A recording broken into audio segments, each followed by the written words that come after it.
My grandpa, in utter shock, asked, "Buddy, why a taxi?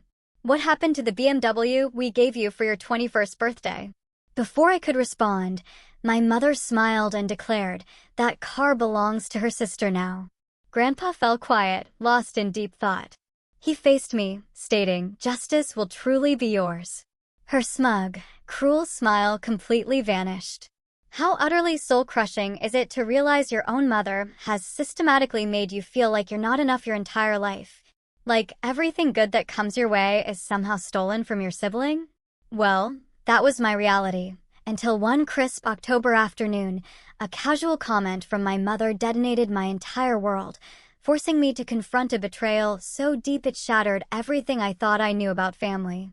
The taxi crunched to a stop on the circular driveway of my grandparents' sprawling estate. It was a Saturday, the kind of perfect October day where the air was sharp and clean, but my stomach was already tying itself into those familiar, agonizing knots. The house loomed, grand and imposing, just as it always had, those meticulously manicured hedges, the stone fountain where I'd tossed countless pennies as a child. A place that once felt like a sanctuary, now felt like a gilded cage, a walk toward an execution. My grandfather, Arthur, a man of 78, but still sharp as a tack with piercing blue eyes that missed nothing, was waiting on the front steps. I watched his face shift from pure, unadulterated joy at seeing me to utter confusion in a matter of seconds. "Chloe, sweetheart." He came down, wrapped me in a tight embrace, then pulled back, his gaze sweeping over the empty driveway. "Wait a minute. Where's the BMW? Did something happen to it? Is it in the shop?" Before I could even gather my breath to answer, my mother, Michelle's, voice cut through the air, saccharine and sickly sweet. She emerged from the doorway, her smile a chilling mask I knew so well, the kind that always made my skin crawl. Of course, she'd been waiting, probably watching from a window, timing her grand entrance perfectly. "Oh, Dad," she chirped, "didn't I tell you? The car belongs to Sophia now." It just made more sense that way. Her words hung there, a physical weight. My grandfather's face cycled through confusion, then disbelief, and finally, something cold and hard that I'd only seen a handful of times in my life. He looked at me, then at Michelle, then back at me, his gaze searching, almost desperate. "Come inside, Chloe," he said, his voice quiet, almost a rumble. "We need to talk." My grandmother, Eleanor, was already in the living room. The moment her eyes met mine, she knew. She always had that uncanny ability to read people, to see past the facade, straight into the heart. Michelle followed us in, that satisfied smirk still plastered on her face, completely oblivious to the hurricane she'd just unleashed. My grandfather settled into his worn leather armchair. "Start from the beginning," he commanded, his voice leaving no room for argument. "I want the whole story." So, I told them. I started at 14 when Michelle had solidified what I'd always instinctively known. My younger sister, Sophia, was her favorite. Sophia could do no wrong. Every tiny accomplishment was celebrated with fanfare, every failure excused or blamed on external forces. Me? I was the disappointment, the one who never quite measured up, no matter how hard I tried, how much I achieved. Then came nursing school. At 21, when I got in, Arthur and Eleanor were ecstatic. They'd always championed my dream of working in healthcare, of helping people. As a graduation gift, they gave me that BMW. "We're so proud," they'd said. "We believe in you." It wasn't just a car. It was validation. Tangible proof that someone saw my worth. Michelle, however, saw it differently. Within a month, her campaign began. Sophia, apparently, needed a car for her daily commute to the university. Public transportation wasn't safe. Her used sedan kept breaking down. "It'll just be temporary," Mom insisted. "Until they can afford something better. And besides, don't you live close enough to the hospital to take the bus?" I said no. A dozen times I said no. This car was a gift, my car, and I desperately needed it for early morning shifts and late-night rotations. But Michelle was relentless. She enlisted my father, David, who delivered disappointed lectures about family obligation and selfishness. Sophia, perfectly coached, would cry at the dinner table about feeling unsafe. Every family gathering became a public referendum on my character. "You're being so selfish," Mom would declare, loud enough for everyone to hear. "Your sister needs this more than you do. You only care about yourself." The breaking point arrived 3 months ago. I'd just finished a brutal double shift in the ICU, 16 hours on my feet, emotionally drained from losing 2 patients. All I wanted was to collapse into bed. Instead, I found Michelle and Sophia in my apartment. They'd used the spare key I'd given my parents for emergencies. My car keys were clutched in Michelle's hand. "We're taking the BMW," she announced, as if it was already hers. "Sophia has an important presentation tomorrow, and her car died again. You can take the bus."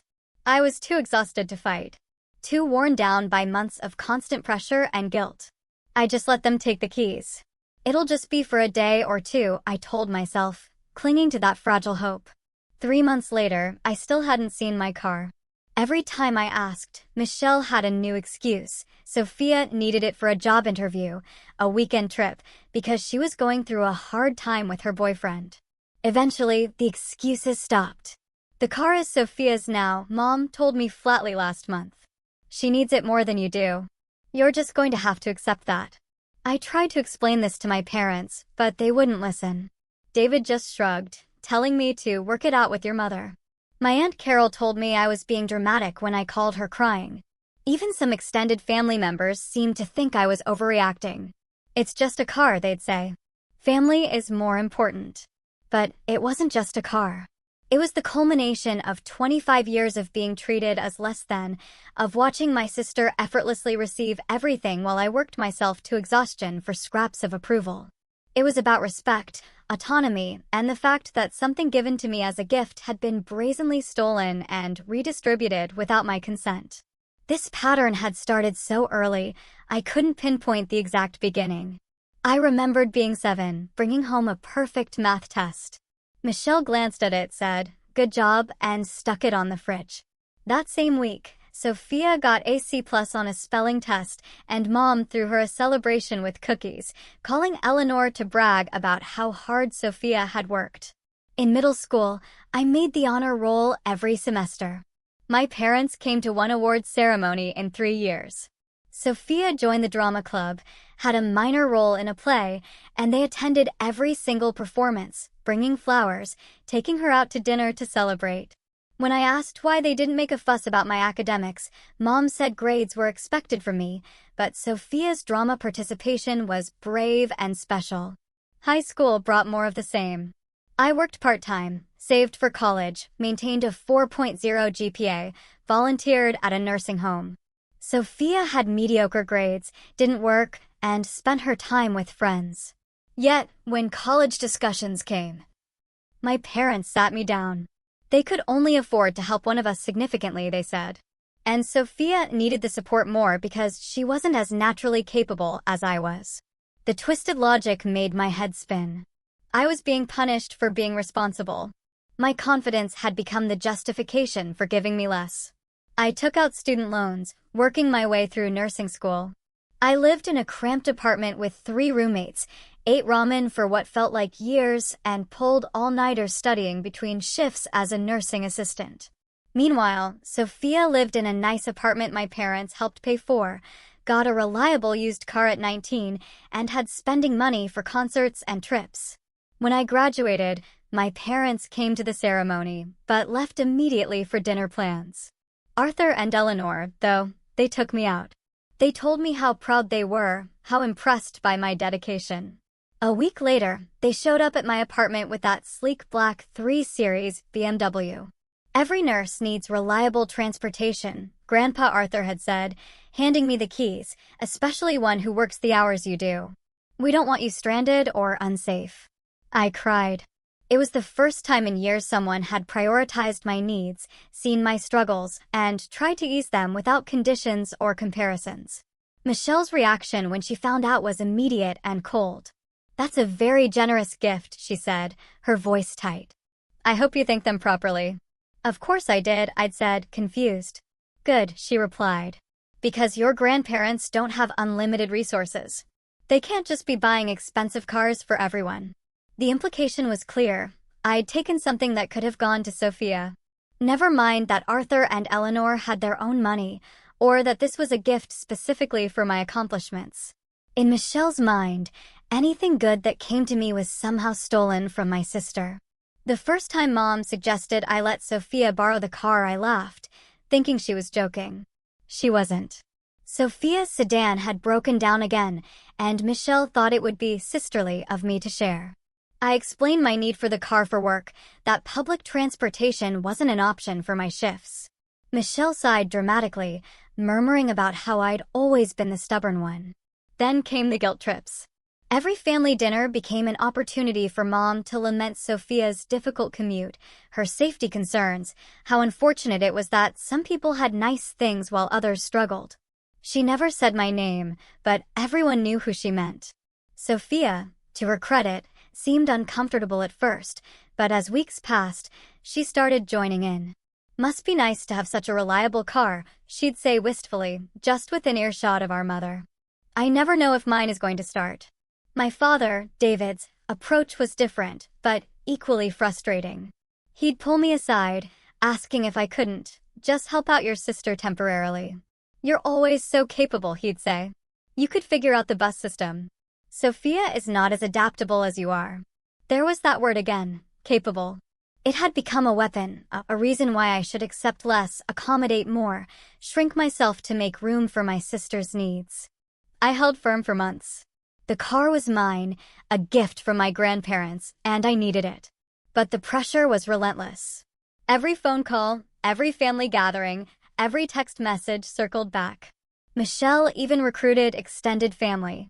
Aunt Carol started making comments about family helping each other. A cousin I barely knew sent a long message about sisterly bonds. The isolation was suffocating. It felt like everyone had decided I was the villain for wanting to keep what was mine. Michelle was a master at playing the victim, sighing about her worries, how she just wanted both her daughters to be safe and happy. She made it sound so reasonable, so loving. Anyone without the full context would think I was needlessly difficult. Work became my refuge. At the hospital, I was valued for my skills. My supervisor, Sarah, a nurse for 20 years, noticed my work ethic and started mentoring me. She'd been through her own family struggles and recognized someone carrying too much weight. "You look exhausted," she said one day. "And not just physically. What's going on?" I broke down and told her everything. She listened without judgment, then said something that stuck with me. "People who love you don't make you feel guilty for having boundaries. Remember that." But boundaries were hard to maintain when I was under attack from all sides. Michelle escalated. She started showing up at my apartment unannounced, always with an excuse like in the neighborhood or dropping off leftovers or missed me. But the real agenda was always the car. During one visit, she went through my mail uninvited and found a bank statement showing I'd been approved for a credit card with a decent limit. "See," she said triumphantly. "You're doing fine financially. You could afford Ubers if Sophia needed the car. She's drowning in expenses and doesn't have this kind of cushion." The invasion of privacy should have been the final straw, but I was too tired to fight. I worked 50 to 60 hours a week dealing with life-and-death situations. Coming home to more conflict felt unbearable. Then came the night that changed everything. The night I was too exhausted to fight back. I'd been assigned to the ICU for a particularly brutal shift. We lost a teenage car accident victim and an elderly patient coded twice. By hour 14, I was running on fumes. When I finally clocked out, I found 17 missed calls and 32 text messages, all from Michelle and Sophia. My sister's car had died again, this time across town. She needed to get home, then to an early class. Michelle demanded I come immediately with my car. I was so tired I could barely see straight. I took the bus home, a 45-minute journey that felt like hours. When I walked into my apartment, they were already there. Finally, Michelle said, as if I'd been out having fun instead of saving lives. "Sophia needs to leave in 10 minutes. I must have looked as dead as I felt because even Sophia seemed slightly concerned. "You okay?" she asked. "Double shift. Lost a patient. Need to sleep." Well, this will only take a minute, Michelle said, holding out her hand expectantly. Keys, please. And that's when I should have said no. I should have put my foot down, told them both to leave, and locked the door. Instead, I was so depleted, so worn down by months of pressure that I just handed them over. It'll be easier to deal with it tomorrow, I told myself. Just for tonight, I mumbled. I need it back tomorrow afternoon for my next shift. Of course, Michelle said, but there was something in her smile that should have warned me. Tomorrow afternoon came and went. I texted Sophia. She needed it for a few more days. Job interviews, she claimed. Michelle backed her up. It would be cruel to take away transportation when Sophia's trying to improve her employment situation. A few days stretched into a week, then two. Every request for my car was met with another excuse. I started taking Ubers to work, watching my savings dwindle. I brought it up at family dinner, and Michelle acted like I was being unreasonable. She's trying to get a job, Chloe. Don't you want your sister to succeed? I want my car back. The one that was given to me as a gift. It's just temporary. Why are you being so inflexible? The gaslighting was masterful. Somehow my wanting my own property returned had become the problem, not the fact that it had been taken without real permission. By week 3, I was demanding the car back, my voice firm and clear. Michelle stopped answering my calls. My father, David, when I reached him, said I was creating unnecessary drama and should be more understanding of my sister's needs. I called Aunt Carol, hoping for support, but she'd already been primed by Michelle's version of events. You have a stable job and income, she told me. Sophia is struggling. Can't you be generous? This isn't about generosity, I tried to explain. This is about something that belongs to me being taken and not returned. You're being selfish. It's just a car. I hung up on her. I was done explaining myself to people who refused to listen. If you're still with me and finding yourself nodding along, please hit that subscribe button. More raw, unbelievable stories like this are coming your way. Month 2 arrived, and I had resigned myself to public transportation and the occasional Uber. The financial strain was significant, but more painful was the emotional realization that my family cared so little about my well-being. Every time I saw Sophia's social media posts, pictures of her out with friends, my car visible in the background, it felt like a slap in the face. I considered reporting it stolen, but the thought of getting my own family in legal trouble made me sick. I consulted a coworker whose lawyer friend explained that because I'd technically given initial permission and hadn't formally demanded its return in writing, the legal situation was murky. You need to send a certified letter, the lawyer advised. Give them a deadline. If they don't comply, then you can involve the police. I drafted the letter, but never sent it. Some part of me kept hoping my family would come to their senses, apologize, and return my car. I was still hoping for a reconciliation that would never come on their terms. My grandfather Arthur sat quietly through my entire story, his expression growing darker with each detail. Eleanor had tears in her eyes. Michelle, who'd been listening with increasing discomfort, tried to interject several times. Dad, you don't understand. Sophia really needed "be quiet, Michelle." Arthur's voice was ice. I'm not talking to you right now. She actually fell silent, shocked. I never heard him speak to her that way. He turned to me. Where's the title to the car? Still in my name, technically, I said. I never signed it over. I didn't even know they'd basically taken it permanently until it was too late to fight about it. Arthur stood up. He was a tall man, and even at his age, he commanded presence. Eleanor, get me my phone. Michelle, you're going to sit right there and not say a word. Chloe, I need Sophia's current address. What happened next was swift, decisive, and surgical. He called his lawyer, Mark Sterling, who had handled the family's legal affairs for decades, and explained the situation in crisp, clear terms. Then he called a towing company he knew and arranged for the BMW to be recovered from Sophia's apartment complex that very afternoon. But Dad, you can't just, Michelle started. I absolutely can, he cut her off. The car is registered to Chloe. What you did is called theft. Michelle, I don't care if you're family. You stole a gift that your mother and I gave to your daughter, and you gave it to her sister. We're correcting that mistake right now. Michelle's face went white.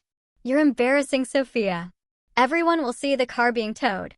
Good, he said, without a trace of sympathy. Maybe she'll learn something about taking things that don't belong to her. While we waited for confirmation that the car had been recovered, Arthur and Eleanor had a quiet conversation I couldn't quite hear. Michelle frantically texted on her phone, undoubtedly warning Sophia. 2 hours later, I got a text from an unknown number, the tow truck driver. BMW secured. Where do you want it delivered? I gave him my address, hardly believing this was happening. My phone immediately started blowing up with calls from Sophia and Michelle, which I ignored. But Arthur wasn't finished. He called my father, David, next, putting him on speakerphone. David, this is Arthur. I'm calling to let you know that the car Eleanor and I gave to Chloe has been returned to her where it belongs. I'm also calling to tell you that your behavior in this situation has been completely unacceptable. You stood by while your wife stole from your own daughter and made her feel worthless in her own family. David tried to sputter an excuse, but Arthur cut him off. I don't want to hear it. Here's what's going to happen. Eleanor and I are updating our will this week. Michelle's inheritance is being significantly reduced. That money will be placed in a trust for Chloe instead, which she'll receive when we pass.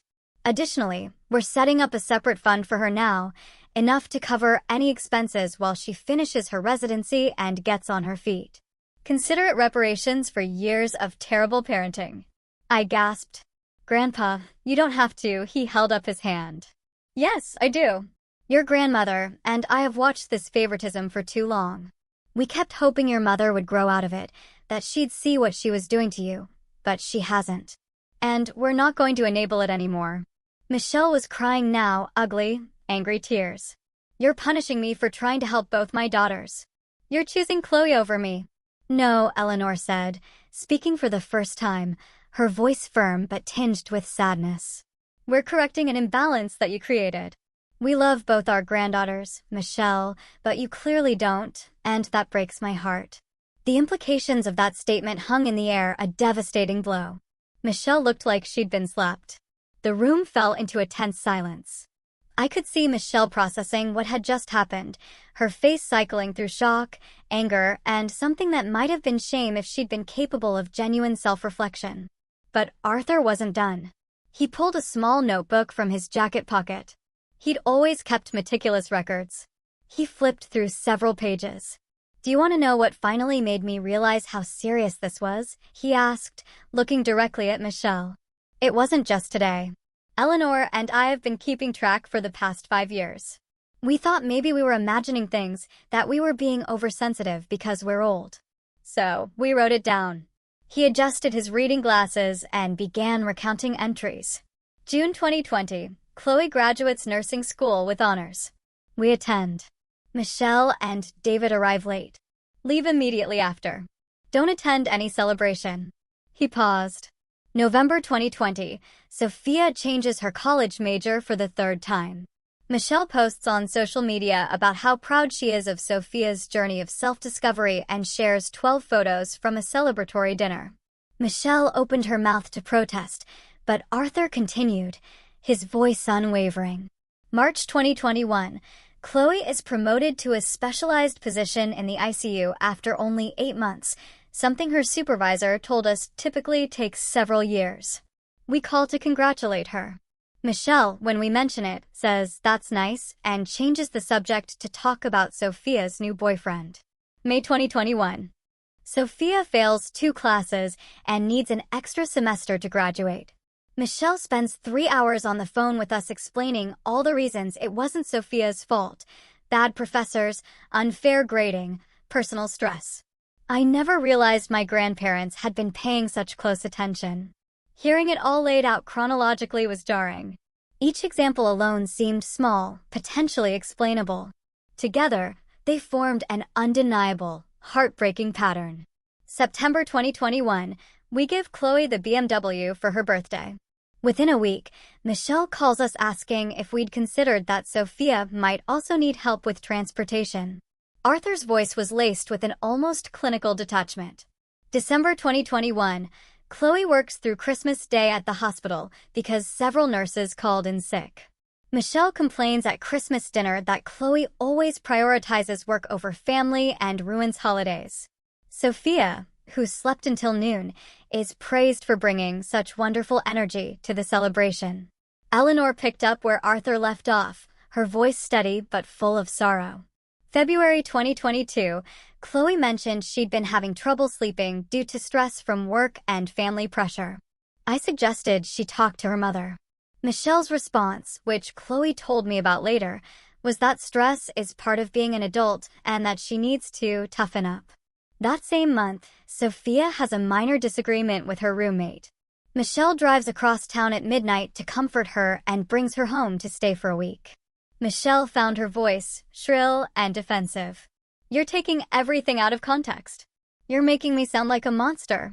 I love both my daughters equally." "Then show it," Arthur said simply. "Because for years, your actions have told a different story." He closed the notebook and set it on the table between us. "This isn't about the car, Michelle. The car is just the breaking point. This is about 25 years of making one daughter feel invisible while the other gets unconditional support and endless second chances. Chloe has worked herself to exhaustion, trying to earn a fraction of the attention and approval you give Sophia freely. That's not fair," Michelle protested. "Chloe never needed me the way Sophia does. She's always been independent, always figured things out on her own. Sophia needs more support. Do you hear yourself?" Eleanor asked gently, her voice cutting deeper than any shouting.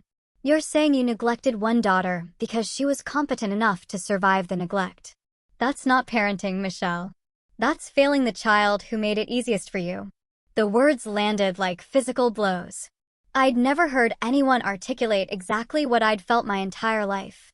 I'd been punished for being low maintenance, for not demanding attention, for making Michelle's life easier by requiring less. Arthur stood and walked to the window, looking out at the garden before turning back to face us. "When Chloe was 16, she won a scholarship competition. Do you remember that, Michelle?" Michelle frowned vaguely. "It was a $5,000 scholarship for an essay about community service. She'd been volunteering at that nursing home for 2 years by then. The awards ceremony was on a Tuesday evening in April. Chloe asked if you'd come. Do you remember what you said?" Michelle was silent. "You said you couldn't make it because Sophia had a friend coming over for a school project and you needed to be home to supervise. Chloe told us she understood, that it wasn't a big deal. But Eleanor and I went to that ceremony. We watched Chloe walk up on stage to accept her award and shake hands with the judges. She was beaming with pride. Then we watched her face scan the audience, looking for you. The moment she realized you weren't there, something dimmed in her eyes. I'd forgotten about that night. Or maybe I'd buried it deep. But hearing Arthur describe it brought everything rushing back, the excitement, the desperate hope that this achievement might finally get Michelle's attention, the crushing disappointment when she didn't show. She was 16 years old, Eleanor added softly. She won a competitive scholarship against applicants from across the state, and her own mother couldn't be bothered to show up. But 3 weeks later, you took a half-day off work to attend Sophia's spring concert where she sang backup in one song. I don't have to justify every parenting decision I made to you, Michelle said, but her voice lacked conviction. No, you don't, Arthur agreed. But you do need to understand that decisions have consequences. Chloe has spent her entire life accommodating everyone else's needs, bending over backward to be easy, asking for nothing. And the one time she had something that was truly hers, you took it and gave it away like it meant nothing. He moved to stand beside my chair, his hand resting protectively on my shoulder. What you did with that car wasn't about transportation or helping Sophia. It was about reminding Chloe that even the gift she receives, even the recognition she earns, can be redistributed if you decide someone else deserves them more. It was about maintaining a hierarchy where Sophia's needs will always trump Chloe's rights. Michelle was full-on crying now, mascara running down her cheeks. You're making me out to be some kind of abusive parent. I've done my best. Do you have any idea how hard it is raising 2 daughters with completely different personalities and needs? Yes, actually, Eleanor said, cutting through Michelle's self-pity. We raised 2 daughters ourselves. Your sister Janet was easy, responsible, studious, never caused problems. You were more challenging, impulsive, emotional, constantly in some kind of crisis. And you know what we didn't do? We didn't give Janet less love and attention because she required less maintenance. We didn't punish her confidence by giving her fewer resources. We didn't redistribute her belongings to you because you needed them more. The comparison clearly stung. Michelle had spent years playing the victim, casting herself as the parent struggling with an ungrateful daughter. Having her own mother call out the pattern publicly was a shock to her system. Arthur pulled out his phone and made another call, again to Mark Sterling. He put it on speaker. "Mark, it's Arthur. I need you to start drafting an amendment to our will effective immediately. We're reallocating portions of Michelle's inheritance to establish a trust for our granddaughter, Chloe. I'll email you the specific amounts later today, but I want the paperwork started now." "Understood, Arthur." Mark Sterling's voice came through clearly. "I'll have the preliminary documents ready by Monday. Will you need this expedited?" "Yes," Arthur said, his voice hard. "I want everything finalized within 2 weeks. Consider it done." Arthur ended the call and looked at Michelle. "That trust will be irrevocable, Michelle. When Eleanor and I pass, Chloe will be provided for regardless of what you or David do. She'll have money for a house, for emergencies, for building a life without having to constantly struggle. Consider it compensation for the inheritance of parental love and support that she should have received, but didn't." Michelle stood abruptly, her purse clutched to her chest like a shield. "Fine. You've made your point. You humiliated me, threatened to disinherit me, and turned my own daughter against me. I hope you're satisfied." "No one turned Chloe against you," Eleanor said quietly. "You did that yourself. One dismissal at a time, one redistribution of affection at a time. We're just finally acknowledging reality."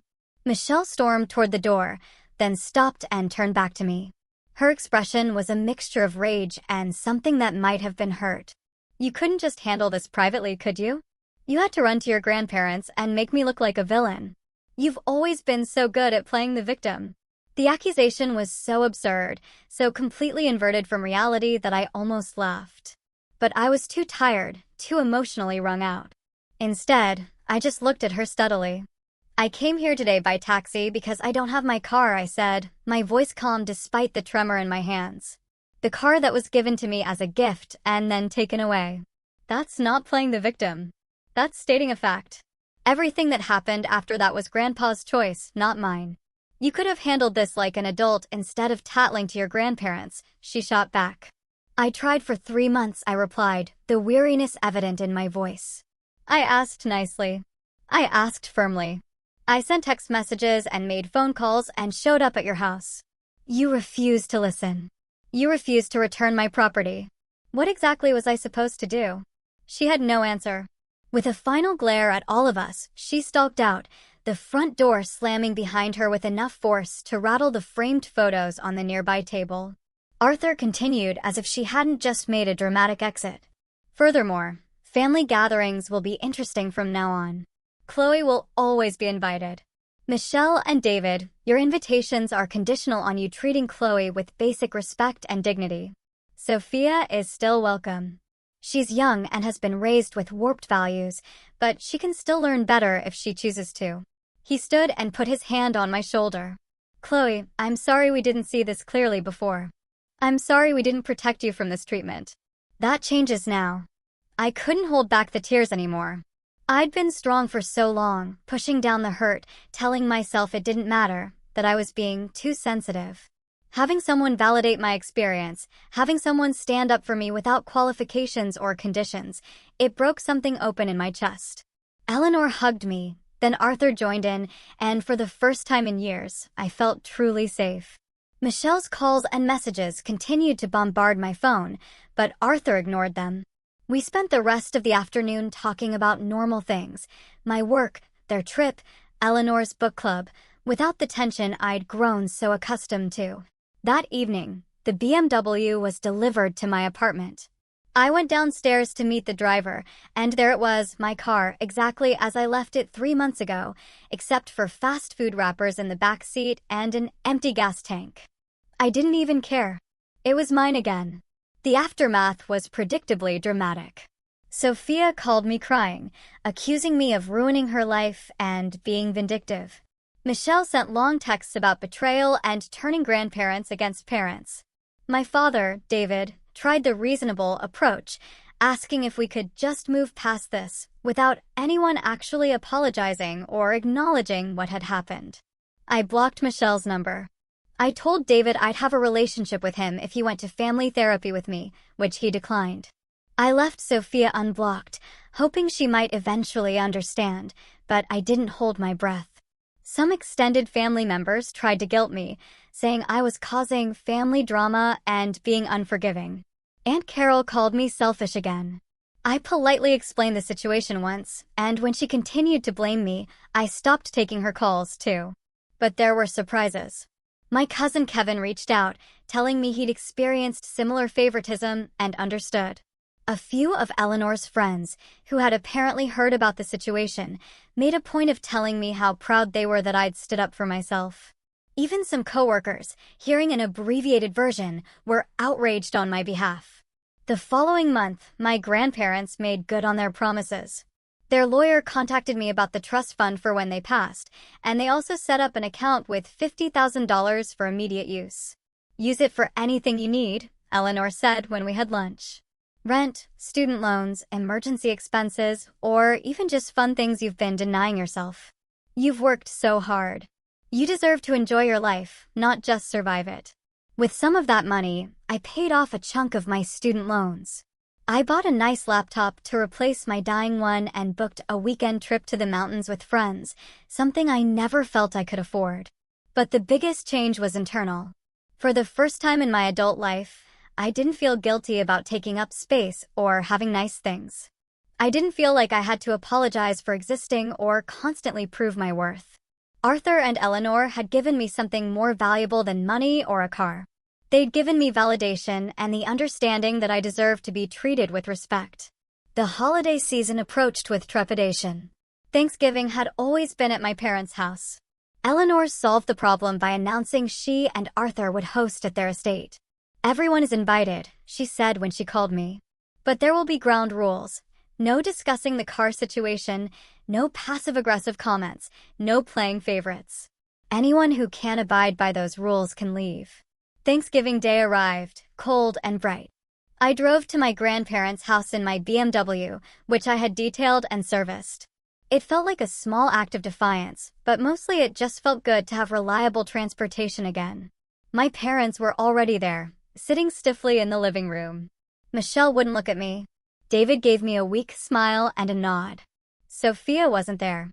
She'd chosen to have Thanksgiving with her boyfriend's family, which was probably for the best.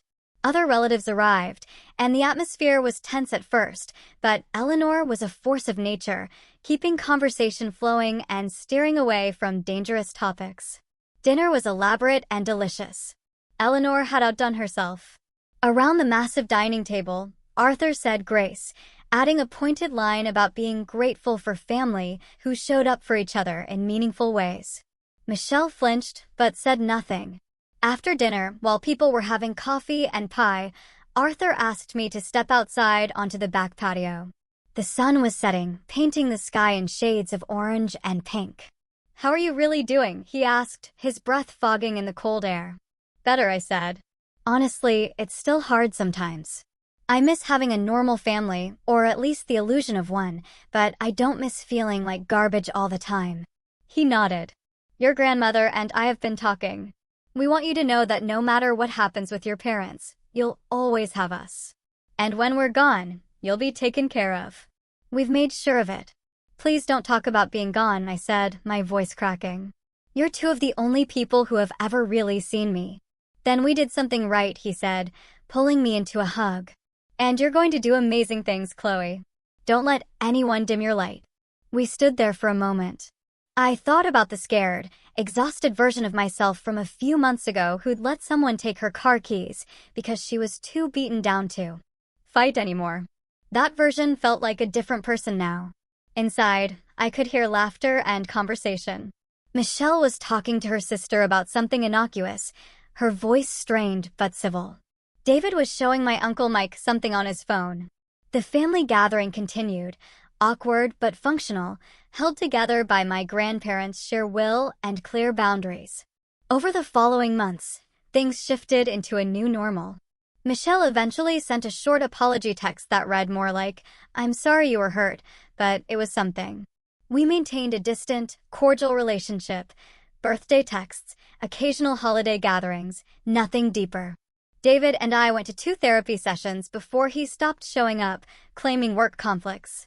I let it go. Sophia and I eventually had a conversation about 6 months after the car incident. She called me out of the blue, her voice small.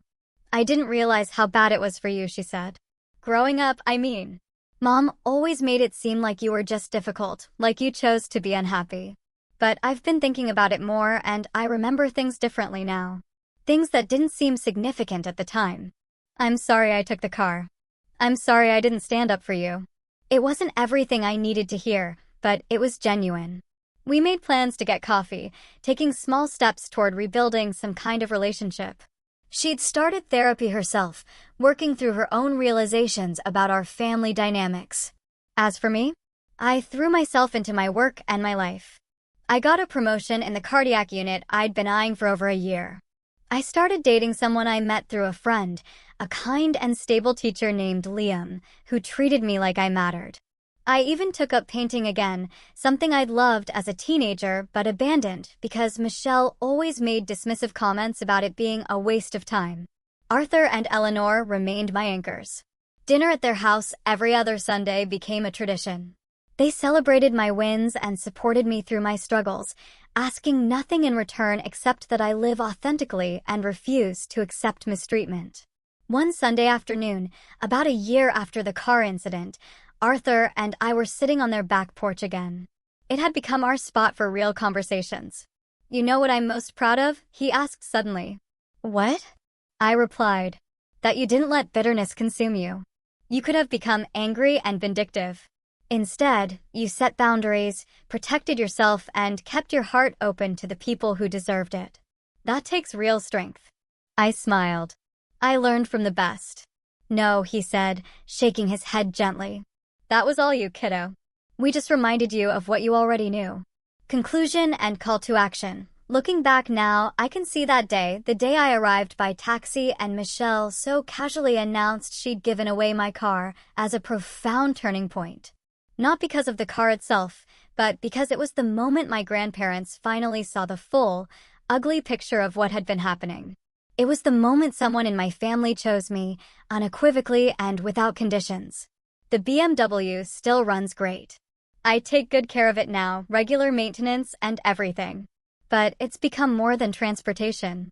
Every time I slide into the driver's seat, I remember that I'm worth fighting for. I remember that boundaries aren't selfish, that self-respect isn't optional, and that family should build you up, not tear you down. Arthur is 80 now. Eleanor is 77. They're still sharp and active, still hosting Sunday dinners, still living their lives fully. I know someday, probably sooner than I'd like, they won't be here anymore. When that day comes, I'll grieve deeply. But I'll also carry forward the greatest gift they gave me, the knowledge that I deserve to take up space in this world, to have my own things, to be treated with dignity and love. And whenever someone tries to diminish me or make me feel small, I'll remember my grandfather's face that day. The quiet fury, the decisive action, the absolute refusal to let his granddaughter be treated as less than. I'll remember that sometimes love means drawing hard lines and holding people accountable. I'll remember that standing up for yourself isn't selfish, it's survival.